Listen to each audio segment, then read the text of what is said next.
Nikkei Asia News Roundup with Jada and Brian.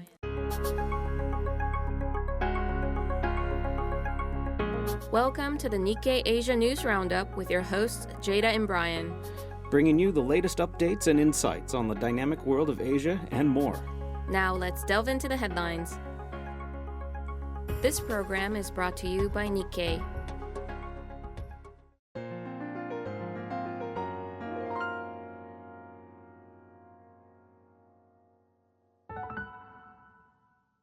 Chinese food delivery giant Meituan is doubling down on overseas expansion as it warns that irrational and unhealthy competition in the domestic sector will lead to a significant decrease in operating profit for the current quarter. Capsule hotels catering to young people are on the rise in Singapore as regular hotel rates soar, with new properties boasting stylish design, modern amenities, and common areas that promote connecting with other travelers. Japan is looking to ease language requirements for foreign bus and taxi drivers entering the country via its specified skilled worker program, lowering what some observers argue has been a barrier to alleviating the industry's labor shortage. Thai Logistics and Property Group, WHA, plans to build 2 industrial parks in Vietnam at a total cost of $380 million to capture demand from companies moving into the growing Southeast Asian manufacturing hub. Honda Motor will raise its Indian motorcycle production capacity by an annual 650,000 units, with a roughly $107 million new assembly line at its Gujarat plant in 2027. The Japanese company announced at a recent ceremony at the plant to celebrate manufacturing a cumulative 500 million motorcycles worldwide. AI-powered legal tech startups are emerging in South Korea and Japan, shaking up the law industry in both markets by offering a wide range of legal services at much more affordable prices. Now moving on to the next segment.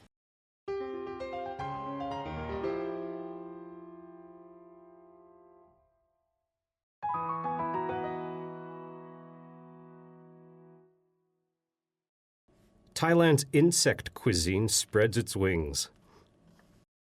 Aki, a high-end Bangkok restaurant, is racking up awards for its innovative approach to traditional Thai cuisine.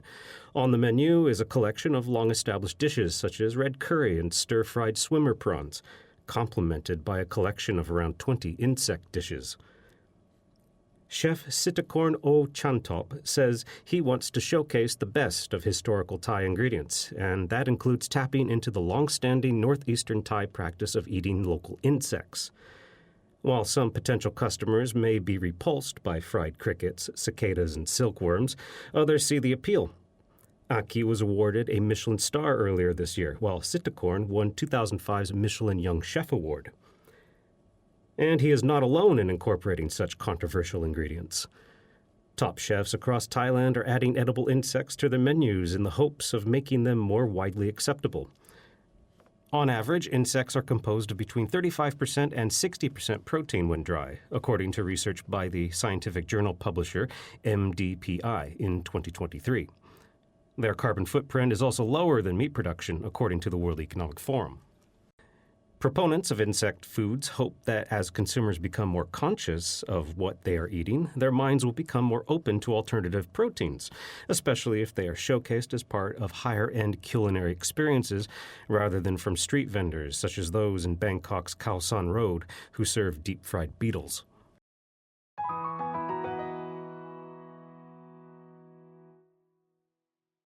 India-Pakistan ceasefire relief gives way to doubts over future red lines. After more than 3 days of high tension, residents of Pakistan and India woke up to relative calm on May 11th. Cross-border drone, missile, and jet attacks had given way to a ceasefire, first signaled by none other than U.S. President Donald Trump, claiming credit for the truce. Trump's exact part in the truce remains unclear. His claim was quickly rejected by New Delhi, while Islamabad welcomed his constructive role. Whatever happened behind the scenes, relief was palpable on both sides of the border. The two countries have a long history of hostilities centered on the contested region of Kashmir. But in the latest violent flare-up, after an armed group killed 26 civilians in India-administered Kashmir, India attacked Pakistani cities well beyond, while Pakistan launched 300 to 400 drones toward 36 sites in India. Still, border tensions linger after the most inflamed military conflict between the two nuclear-armed nations in decades, with both sides claiming a win.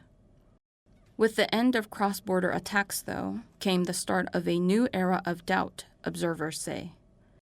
If the exchange of hostilities beyond the contested Kashmir province means previous red lines no longer apply, and nuclear weaponry provided no deterrence from conventional attacks, what exactly prevented a full-scale war, and what guardrails could prevent it in the future?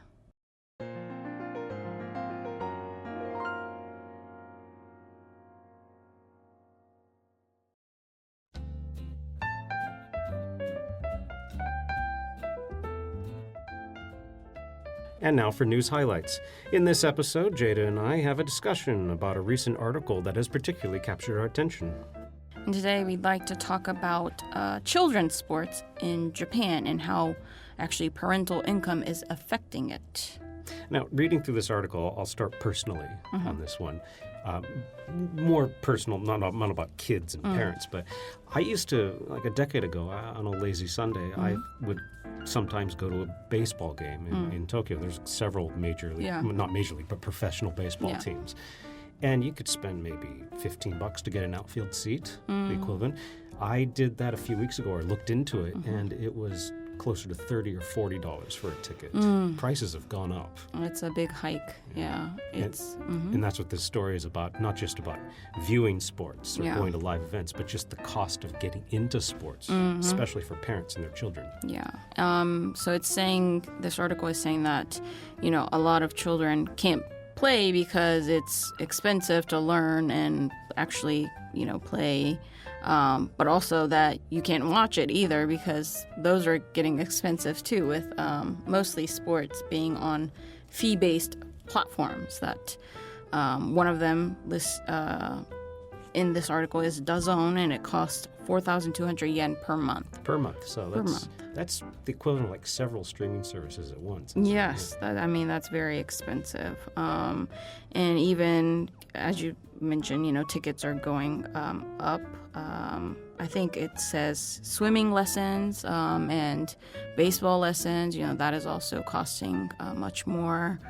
So, and the big socio-economic argument in this story is that this is causing, it's being caused by, and it's also contributing to a gap in society, an income gap, an experience gap for children in their education.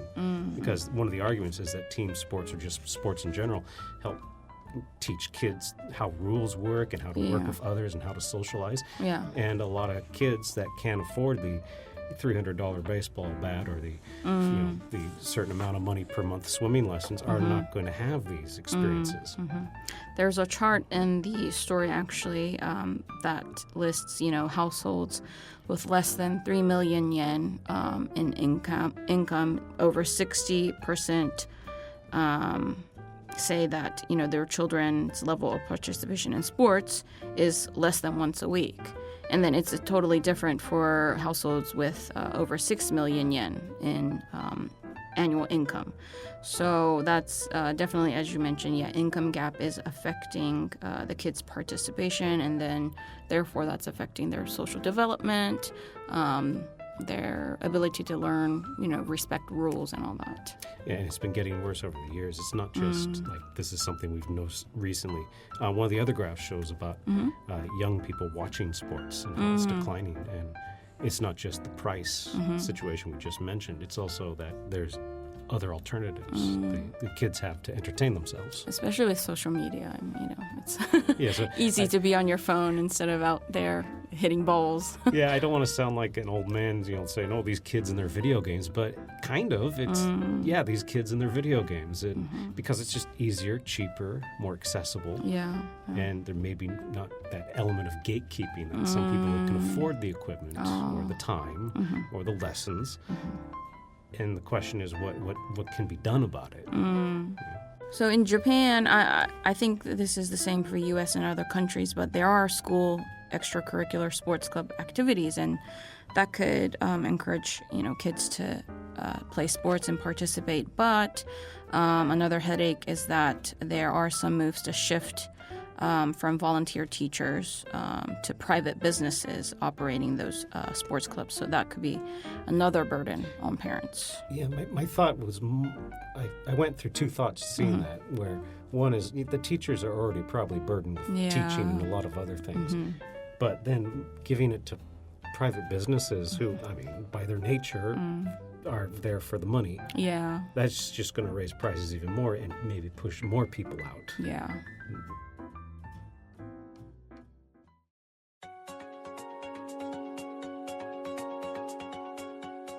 And that brings us to the close of today's episode. We look forward to having you join up again for the next edition of the Nikkei Asia News Roundup. Stay informed, stay curious. Until next time, I'm Jada. And I'm Brian. See you again, and take care. This program is brought to you by Nikkei.